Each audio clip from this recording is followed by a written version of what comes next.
সুপ্রিয় দর্শক, এইমাত্র পাওয়া সর্বশেষ আপডেট সকালের সংবাদে আপনাদের স্বাগতম। শুরুতে জানাবো সংবাদ শিরোনাম। শুরুতে জানিয়ে দেব, আওয়ামী লীগবিহীন আবারও হতে পারে একটা নির্বাচন। ডক্টর ইউনূস ও উপদেষ্টারা পালালেও রক্ষা নেই, থাকছে বিস্তারিত। জানিয়ে দেব, আজ যমুনায় শেষ আপোষ বৈঠকও ভেস্তে গেল। এবার কি হবে ডক্টর ইউনূসের? হাসিনার সালে ডক্টর ইউনূস কুপকার। জানিয়ে দেব, অতীতের ভুল থেকে শিক্ষা নিয়ে নিরাপদ বাংলাদেশ গড়তে চাই বলেন বিএনপির চেয়ারম্যান তারেক রহমান। জানাবো, লক্ষ্মীপুরের রামগঞ্জে বিএনপি সাবেক এমপির ভাইসহ ৩৫০ জনের জামাতে যোগদান, থাকছে বিস্তারিত।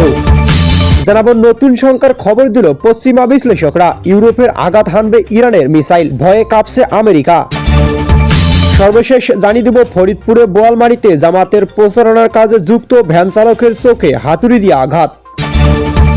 সুপ্রিয় দর্শক মন্ডলী, এতক্ষণ শুনছিলেন সংবাদ শিরোনাম। এবার জানাবো বিস্তারিত সংবাদ। তার আগে অনুরোধ থাকবে, ভিডিওটি ভালো লাগলে এবং সর্বশেষ আপডেট সংবাদ পেতে চ্যানেলটি সাবস্ক্রাইব করুন। ধন্যবাদ। আবারও হতে পারে একটা নির্বাচন। ইউনূসের উপদেষ্টারা পালালেও রক্ষা নেই। আর মাত্র 2 দিন বাকি, 12 ফেব্রুয়ারি। ওই দিন বাংলাদেশে অনুষ্ঠিত হবে ত্রয়োদশ জাতীয় সংসদ নির্বাচন। একই দিনে জুলাই সনদের ওপর নেওয়া হবে গণভোট। বিকেলে শুরু হবে গণনা। রাতের মধ্যে একটা ধারণা পাওয়া যাবে যে আগামী 5 বছরে কারা বাংলাদেশের শাসন করবে। কোন তরফে আশঙ্কা প্রকাশ করা হয়েছে যে 12 ফেব্রুয়ারি জাতীয় নির্বাচন বানচাল করতে সক্রিয় একটি গোষ্ঠী। সূত্রের দাবি, তদারকি সরকার প্রধান সেই গোষ্ঠীর সঙ্গে যোগাযোগ রেখেই চলেছেন। তিনি চাইছেন যে কোনো উপায়ে ক্ষমতা থেকে যেতে। তার সেই উদ্দেশ্যে সফল হবে কিনা বাংলাদেশে 12 ফেব্রুয়ারি নির্বাচন হবে অবাধ ও সুষ্ঠু, সেদিকে তাকিয়ে সব পক্ষ। ভোটের বাকি যখন মাত্র 2 দিন, সেই সময় শোনা গেল আরেকটি আশঙ্কার খবর। বাংলাদেশে যারাই ক্ষমতায় আসুক না কেন, তাদের নানা সমস্যার মধ্যে পড়তে হবে। কারণ তদারকি সরকারের 1.5 বছরের শাসনামলে কার্যত দেশটিকে সব দিক থেকে অন্ধকারে ঠেলে দিয়েছে। আসন্ন নির্বাচনকে কেন্দ্র করে আরো একটি প্রশ্ন ঘোরাঘুরি করছে। সেই প্রশ্ন হলো, ভোটের দিন আওয়ামী লীগের ভূমিকা কি হবে? দলনেত্রী তার নেতাকর্মীদের নির্দেশ দিয়েছেন যেন তারা ভোটের দিকমুখী না হয়।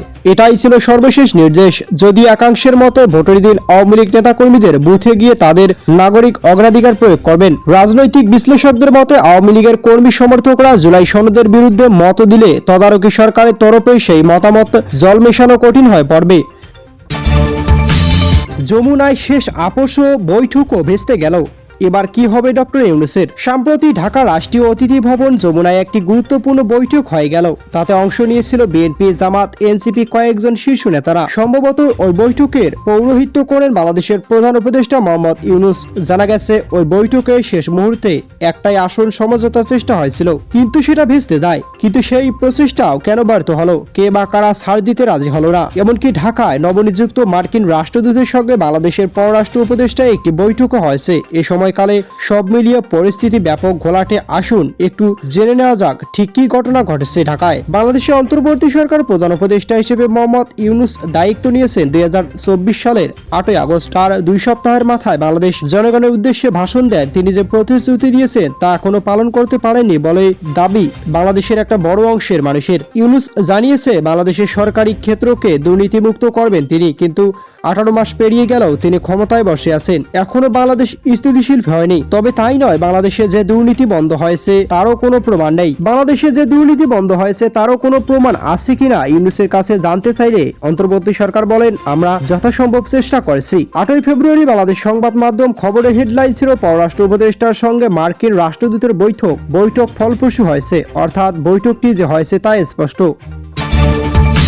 ভুল থেকে শিক্ষা নিয়ে নিরাপদ বাংলাদেশ গড়তে চাই বললেন তারেক রহমান। বিএনপির চেয়ারম্যান তারেক রহমান বলেছেন, জনগণের সমর্থনে বিএনপি একাধিকবার রাষ্ট্র পরিচালনার দায়িত্ব পালন করছে।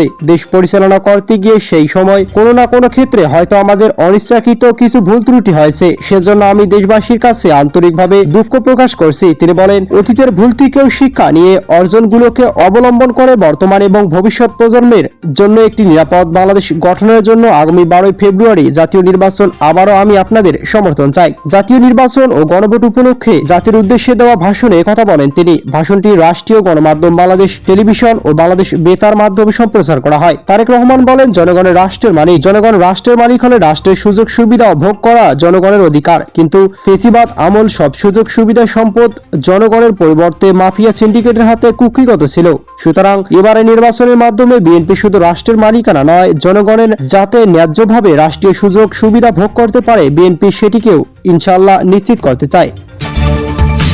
বিএনপি সাবেক এমপির ভাই সহ 350 জনের জামাতে যোগদান। লক্ষ্মীপুর রামগঞ্জে বিএনপির বিভিন্ন দল থেকে 350 জন জামাতে যোগ দিয়েছেন। এরই মধ্যে বিএনপির সাবেক সংসদ সদস্য প্রয়াত নাজিমউদ্দিন আহমেদের ভাই রিয়াজ উদ্দিনও রাজনও রয়েছেন। রামগঞ্জ সরকারি কলেজ মাঠে আয়োজিত অনুষ্ঠান যোগদানকৃত ফুলের মালা দিয়ে বরণ করে নেওয়া হয়। যোগদান অনুষ্ঠান থেকে বিপুল সংখ্যক নেতাকর্মী অংশগ্রহণ। লক্ষ্মীপুর 1 রামগঞ্জ আসন জামাত নেতৃত্বাধীন 11 দলীয় জোটের শাপলাকলির প্রার্থীর পক্ষে গণমিছিল অনুষ্ঠিত হয়। মিছিলটি উপজেলা শহরের প্রধান সড়কে প্রদক্ষিণ করে। এ সময় উপস্থিত ছিলেন এনসিপির কেন্দ্রীয় কমিটির যুগ্ম আহ্বায়ক ও লক্ষ্মীপুর 1 আসনের প্রার্থী মাহবুব আলম, রামগঞ্জ উপজেলা জামাতে আমির নাজমুল হাসান পাটোয়ারি, রামগঞ্জ পৌর জামাতে আমির হাসান মাহমুদ বান্না সহ অন্যান্য নেতা কর্মীরা। এনসিপি প্রার্থী মাহবুব আলম বলেন, বিএনপি নেতা কর্মীরা দলে দলে 11 দলীয় জোটে যোগ দিচ্ছেন। জোটের ভোটের দিনও শাপলাকলিতে ভোট দিয়ে হাজার হাজার বিএনপির লোক আমাদের সঙ্গে যোগ দেবেন। এদিকে নতুন সংখ্যার খবর দিল পশ্চিমা বিশ্লেষকরা। ইউরোপেও আঘাত হানবে ইরানের মিসাইল। ইরানের জুজুর ভয় ভালোভাবেই জেকে বসেছে পশ্চিমে। তারা এখন শয়নে স্বপ্নে পশ্চিমা আক্রমণের ভয় পাচ্ছে। পশ্চিমা সামরিক বিশ্লেষকদের মতে অদূর ভবিষ্যতে লন্ডন সহ ইউরোপের বড় শহরগুলোতে ইরানের দূরপাল্লার ক্ষেপণাস্ত্র আওতায় চলে আসতে পারে। এর আশঙ্কা শুধু কূটনৈতিক উদ্বেগ নয়, বরং সরাসরি জাতীয় নিরাপত্তার প্রশ্ন হয়ে দাঁড়াচ্ছে। কৌশলগত চুক্তির অবসান এবং নতুন ঝুঁকি সম্প্রতি কৌশলগত অস্ত্র নিয়ন্ত্রণের চুক্তি স্ট্র্যাটেজিক আর্মস রিডাকশনস এর মেয়াদে শেষ হয়েছে। এই চুক্তির আওতায় যুক্তরাষ্ট্র ও রাশিয়ার পারমাণবিক অস্ত্র নিয়ন্ত্রণ ছিল, কিন্তু এই চুক্তি কেবল দুই পরাশক্তির মধ্যে সীমাবদ্ধ ছিল। এতে ইউরোপের মধ্যপ্রাচ্য কিংবা ইরানের মতো নতুন উদীয়মান সামরিক শক্তির কোনো ভূমিকাই ছিল না। ফলে এর মেয়াদ শেষ হওয়ার বর্তমান বৈশ্বিক ঝুঁকি কমাতে কার্যত কোনো প্রভাব ফেলছে না।